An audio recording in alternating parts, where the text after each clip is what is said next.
जय हिंद दोस्तों, आप सभी को मेरे YouTube चैनल पर स्वागत है। दोस्तों, आज का मेरा टॉपिक है औसत। आज हम लोग सीखेंगे औसत निकालने के बारे में।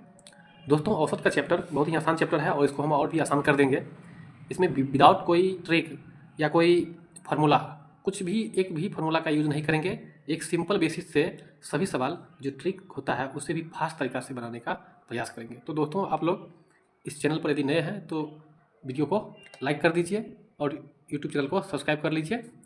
और आप आगे देखिए कि औसत औसत किसे कहा जाता है। दोस्तों, औसत का मतलब होता है वह संख्या जो संख्या बीच में हो। औसत का अगर सिंपल भाषा में देखा जाए तो औसत संख्या बीच में होता है। कोई भी संख्या का जो पिछला पॉइंट होता है वही औसत होता है। तो दोस्तों, औसत किसे कहा जाता है? इसका औसत बराबर होता है राशियों का योगफल बटा राशियों की संख्या।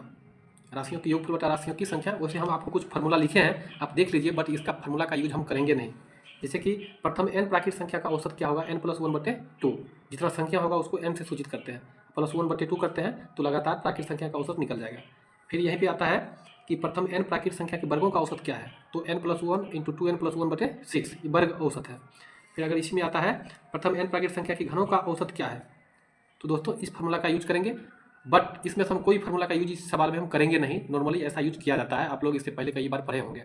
तो हम देखते हैं विदाउट इस सब फार्मूला का यूज किए हुए सवाल को कैसे बनाते हैं। तो चलिए देखते हैं क्वेश्चन नंबर की ओर। दोस्तों, हम पहला क्वेश्चन लिए हैं, प्रथम 20 प्राकृत संख्या का औसत क्या होगा। दोस्तों, हम जैसे कि अभी आपको बोले हैं कि प्राकृत संख्या का औसत निकालने के लिए कोई फार्मूला का यूज नहीं करेंगे, या औसत जो होता है या बीच में होता है।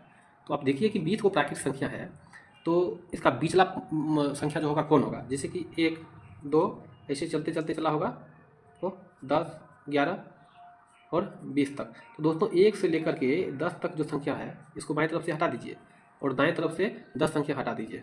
10 संख्या और 10 संख्या हटा दीजिए तो बीच में जो बचता है संख्या वो आपको क्या बचता है? 10.5। 10 और 11 के बीच, अभी हम आपको बोले थे कि बीच का संख्या जो होता है वही औसत होता है। तो 10 और 11 के बीच में क्या होता है? 10.5। तो प्रथम 20 प्राकृत संख्या का औसत आपका यही हो गया आंसर, 10.5। अब आपको लिखने की जरूरत नहीं है, आप एक सवाल को सही से समझ लीजिए, आपको सभी सवाल बन जाएगा इसी पे। प्रथम 20 प्राकृत संख्या का औसत, तो आप समझिए 20 प्राकृत संख्या होगा तो यदि हम उसको आधा करते हैं तो 10 होता है। तो बाएं तरफ से 10 संख्या हटाते हैं, दाएं तरफ से 10 संख्या हटाते हैं, तो बीच में कुछ नहीं बनता है। तो बचता क्या है? तो बीच में 10 संख्या और 11 इधर हुआ, तो इसके बीच में जो पॉइंट होगा वो क्या होगा? 10.5। तो 10.5 होगा, तो यही मेरा आंसर होगा। बाएं तरफ से 10 संख्या हटा दिए, दाएं तरफ से 10 संख्या हटा दिए और इन दोनों के बीच में होता है 10.5, तो मेरा आंसर हो गया 10.5। आपको कोई फार्मूला का यूज नहीं किया है, विदाउट फार्मूला का। दोस्तों, क्वेश्चन नंबर 2 है, प्रथम 50 प्राकृत संख्या का औसत क्या है? तो सेम बनाएंगे, 25 संख्या बाएं तरफ से, 25 संख्या दाएं तरफ से हटा देते हैं, पिछला जो संख्या होगा वही मेरा आंसर होगा।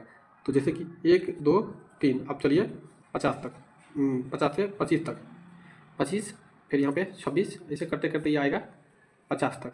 तो 1 से लेकर के 25 तक संख्या को हटा देते हैं बाएं तरफ से, 25 तरफ हटा देते हैं दाएं तरफ से, 25 संख्या होगा और 25 संख्या मिला के 50 संख्या है और इसके बीच का जो पॉइंट हुआ यही मेरा आंसर होगा। तो बीच में क्या होगा? 25.5। तो दोस्तों, अब आपको लिखने की जरूरत नहीं है, लिखने के इसको जरूरत नहीं है। अभी समझिए 50 है ना, तो 50 का जो आधा होगा वो कितना होगा? 25 होगा, उस पर 0.5 जोड़ दीजिए, हो गया आपका वही आंसर होगा। 0.5 जोड़ दीजिए, आपका वही आंसर हो जाएगा। अगर मान के चलिए आपको कोई 100 तक संख्या पूछा तो 100 का आधा क्या होता है? 50। तो 50 पर पॉइंट कर दीजिए। जैसे 100 संख्या पूछा, 100 का प्राकृत संख्या क्या होगा? तो 100 का आधा क्या होता है? 50। तो आप कह सकते हैं 50.5, यही कह सकते हैं, यही इसका आंसर हो जाएगा। दोस्तों, एक और क्वेश्चन देख लीजिए, प्रथम 840 प्राकृत संख्या का औसत क्या होगा? तो 840 का जो आधा होगा, 840 का आधा क्या होगा? तो इसको डिवाइड कीजिए 2 से, 2 चौके 8, 2 दूनी 4, 0। तो 420, मतलब वह 420 संख्या बाएं से हटा दीजिए और 420 संख्या दाएं से हटा दीजिए। 420 संख्या, तो 420 पर हम पॉइंट लगाते हैं, तो 420.5 यही मेरा आंसर हो जाएगा, 420.5। इसमें कोई फार्मूला का यूज नहीं करेंगे, आप ऐसे ही बना लीजिएगा। कोई दिक्कत? जैसे कि मान के चलिए एग्जाम्पल में यदि पूछा जाए कि 1000 प्राकृत संख्या का औसत क्या होगा? तो दोस्तों, 1000 का आधा कितना होता है? 500। तो 500 संख्या होगा, 100 का आधा 500 होता है, तो 500 आप 0.5 कर दीजिए, यही आपका आंसर आ जाएगा।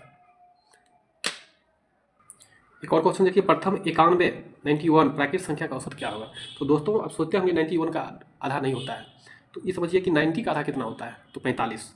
मतलब ये हुआ है कि 1 2 करते हुए आप 45 तक आएंगे, उसके बाद यहाँ पे 40 भी होगा, फिर यहाँ पे 47 होगा, ऐड करते करते 51 में आ जाएगा। तो 1 से लेकर के 45 संख्या इधर छोड़िएगा और इधर 45 संख्या छोड़िएगा, ये 45 संख्या हुआ और 45 संख्या इधर छोड़ दीजिएगा। तो बीच का जो संख्या होगा यही आपका औसत आ जाएगा, यानी कि 46 आपका आंसर आ जाएगा। इस पर आपको पॉइंट जोड़ने की जरूरत नहीं है। पॉइंट तब जोड़ा जाता है जब आपका बीच में कोई संख्या नहीं बचता है, दोनों तरफ से बराबर मात्रा में छोड़ने के बाद बीच में कोई संख्या नहीं बचेगा, तब आप पॉइंट का इस्तेमाल कीजिएगा, आधा करके पॉइंट जोड़ दीजिए। बट इसमें डायरेक्ट एक संख्या बीच में बच ही जाता है, तो वही मेरा आंसर आ जाएगा, क्योंकि 45 और 46 के बीच में कितना है, सॉरी 45 और 47 के बीच में 46 है। यहीं पर 45 और 46 के बीच में निकालना होता, तब हम मेरा 45.5 होता, बट ऐसा इसमें है नहीं, इसलिए इसका आंसर हो गया 46। इसका पिछला जो संख्या होगा वही इसका आंसर होगा। दोस्तों क्वेश्चन नंबर 5 लिए है, प्रथम 20 प्राकृत संख्या के वर्गों का औसत। अब आप सोचते होंगे इसके लिए कुछ अलग ट्राई किया जाएगा, बट सेम तरीका से बनेगा इसमें भी। प्रथम 20 प्राकृत संख्या के वर्गों का औसत भी सेम, जैसे इसे पहले बनाया सेम बनेगा। 20 प्राकृत संख्या है तो आप समझिए इसको 1 2 करते हुए आप 20 का आधा होता है 10 पे आइएगा, फिर चलेगा 11 करते करते आएगा ये 20 तक। तो दोस्तों जैसे हमने पहले भी कहा था कि बाईं तरफ से आधा संख्या हटा दीजिए और दाईं तरफ से आधा संख्या हटा दीजिए, तो बीच में क्या बचता है, 10 और 11 के बीच में होता है 10.5।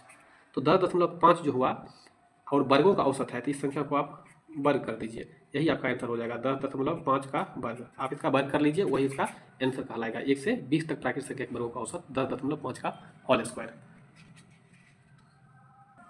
दोस्तों नेक्स्ट क्वेश्चन लिए है, प्रथम 51 प्राकृत संख्या के वर्गों का औसत 51 है। तो दोस्तों आप 51 के आधा डायरेक्ट पॉइंट में करने की जरूरत नहीं है, आप एक को हटा दीजिए 25।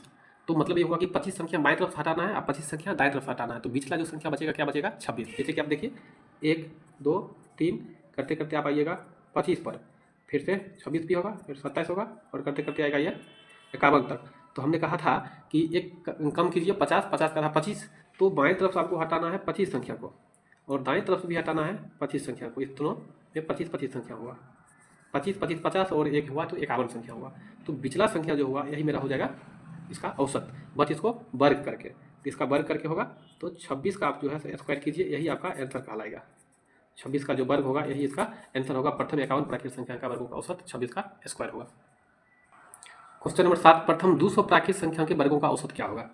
200 सेम तरीका, प्रथम 200 वर्गों का औसत।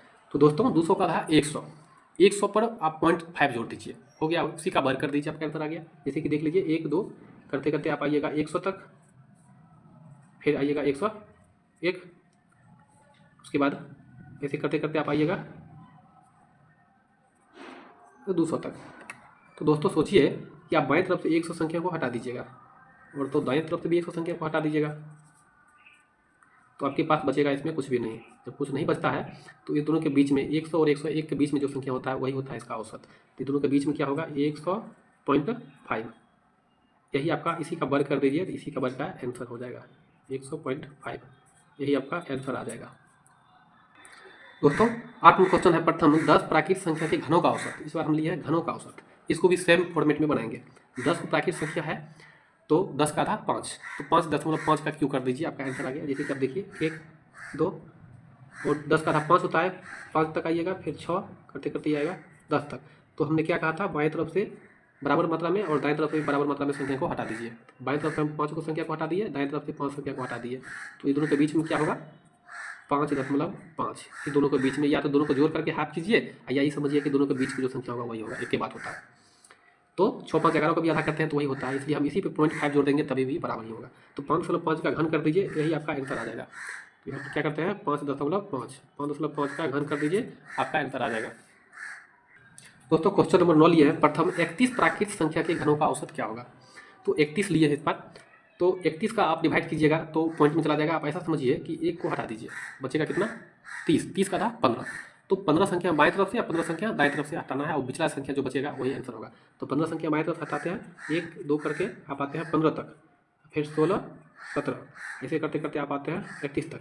तो बाएं तरफ से 15 संख्या हटाना है और दाएं तरफ से 15 संख्या हटाना है, 15 संख्या। तो पिछला जो संख्या होगा यही मेरा आंसर आ जाएगा। तो कितना है 16, आप 16 का क्यू कीजिए, 16 का क्यू कीजिए, मतलब 16 गुना 16, यही आपका आंसर हो जाएगा।